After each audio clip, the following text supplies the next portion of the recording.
अयोध्या से आपको बता दें कि राष्ट्रीय लोक दल प्रदेश उपाध्यक्ष का पद मिलने पर बीकापुर तहसील परिसर पर पहुंचने पर संगठन व कार्यकर्ताओं द्वारा व समर्थकों द्वारा विशेश्वर नाथ उपाध्याय उर्फ सुड्डू मिश्रा का फूलमाला से स्वागत कर पूर्वांचल में राष्ट्रीय लोक दल के संगठन को मजबूत करने व आगामी लोकसभा चुनाव में भाजपा के हाथ मजबूत करने के लिए संकल्प लिया गया। आपको बता दें कि इस मौके पर चौधरी चरण सिंह को भारत रत्न दिए जाने पर खुशी जताई गई। आपको यह भी बता दें कि कार्यक्रम के दौरान ब्रिजभूषण पांडे, वीरेंद्र मिश्रा, गुड्डू कुलभूषण मिश्रा, सूर्य नारायण वर्मा, दुर्गा प्रसाद उपाध्याय, डॉक्टर महेंद्र मिश्रा, केडी दुबे, अभिषेक तिवारी, लवकुश तिवारी, ओम प्रकाश पांडे, महेंद्र मिश्रा, दुर्गा उपाध्याय सहित अन्य लोग शामिल रहे। आपको यह भी बता दें कि राष्ट्रीय लोक दल के प्रदेश उपाध्यक्ष का पद मिलने पर आज बीकापुर तहसील मुख्यालय पहुंचकर उनके कार्यकर्ताओं व समर्थकों द्वारा फूलमाला पहना करके अपने पदाधिकारी का स्वागत किया गया। आपको यह भी बता दें कि आगामी लोकसभा चुनाव के चलते भाजपा के हाथ मजबूत करने व संगठन से जुड़ी अन्य चर्चा की गई। इस मौके पर विशेष रूप से ब्रिजभूषण पांडे द्वारा कार्यक्रम का आयोजन किया गया था और आज बीकापुर तहसील मुख्यालय पहुंचने पर राष्ट्रीय लोक दल की नीतियों को, किसानों को गरीबों के मसीहा कहे जाने वाले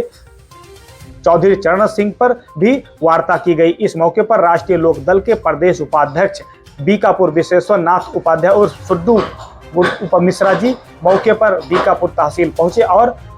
संगठन से जुड़ी लोगों से चर्चा की और वार्तालाप करके लोगों को यह भी बताया कि आने वाले समय पे भाजपा के हाथों को मजबूत करना है और उनकी भी पार्टी 2 बूथों पर चुनाव लड़ रही है। लगातार कहीं न कहीं लोकसभा चुनाव में अब पारा चढ़ चुका है। इसी को लेकर अब राष्ट्रीय लोक दल भी लगातार क्षेत्र में निकल कर के लगातार भाजपा के हाथों को मजबूत करने के लिए संकल्प लिया। आज इसी क्रम में बीकापुर तहसील मौके पर पहुंचे और लोगों से व कार्यकर्ताओं से बैठ करके वार्तालाप किए और लगातार कहीं न कहीं उन्हें लोकसभा चुनाव में होने वाले चुनाव में भाजपा के संकल्प को व्यक्त करते हुए क्षेत्र में निकले और लोगों से व कार्यकर्ताओं से मुलाकात करके क्षेत्र में होने वाले लोकसभा चुनाव पर भी चर्चा करके वार्तालाप किए। राष्ट्रीय लोक दल अभी बहुत जल्दी ही एनडीए का हिस्सा हुआ है और जैसा आपने कहा कि पूर्वांचल में संगठन कमजोर है, इसमें कोई दो राय नहीं है। इससे हम आपके पास से पूर्णतः सहमत नहीं, लेकिन यह है कि निश्चित रूप से उतनी मजबूती स्थिति नहीं है। हर जिले में हमारा जो है पदाधिकारी है, जिला अध्यक्ष है और निचले स्तर तक चौधरी चरण सिंह की जो नीतियां हैं, जो चौधरी अजीत सिंह का काम है, राष्ट्रीय लोक दल का जो विचार है, निचले स्तर तक है और कार्यकर्ता लगे हैं। एनडीए के गठबंधन में हम लोग शामिल हैं। पूरा प्रयास होगा कि हम लोग एनडीए के उम्मीदवारों को ज्यादा से ज्यादा जिताने का काम करेंगे। क्या टारगेट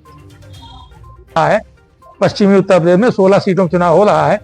जिसमें जब हम एनडीए के साथ नहीं थे पिछली बार तो वहां से 8 सीट भाजपा जीती थी, 8 सीट हमारा गठबंधन जीता था। अब की बार हम लोग एनडीए के साथ हैं तो पूरा 16 का 16 सीट पे हम लोग जीतने का काम करने जा रहे हैं और 19 अप्रैल को और 25-26 अप्रैल को चुनाव होने जा रहा है। आप देखेंगे कि 16 की 16 सीट वहां से आएगी और जिसका पूर्णतः पूरा श्रेय माननीय जयंत चौधरी जी जो राष्ट्रीय लोक दल के राष्ट्रीय अध्यक्ष है उनको मैं देता हूं और भारत सरकार को भी धन्यवाद आपके माध्यम से मैं अदा करता हूं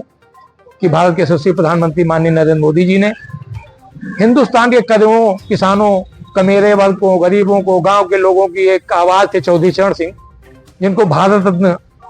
भारत सरकार ने दिया है। इसके लिए भी मैं आप सारे लोगों के माध्यम से भारत सरकार को और खास करके भारत के प्रधानमंत्री श्री नरेंद्र मोदी जी का आभार व्यक्त करते हैं। और जहां तक फैजाबाद लोकसभा की सीट है, आदरणीय लल्लू सिंह जी चुनाव लड़ रहे हैं, उनको जिताने के लिए राष्ट्रीय लोक दल के कार्यकर्ता पूरा काम करेगा और उम्मीद है कि लगभग एक तरफा हम लोग जीत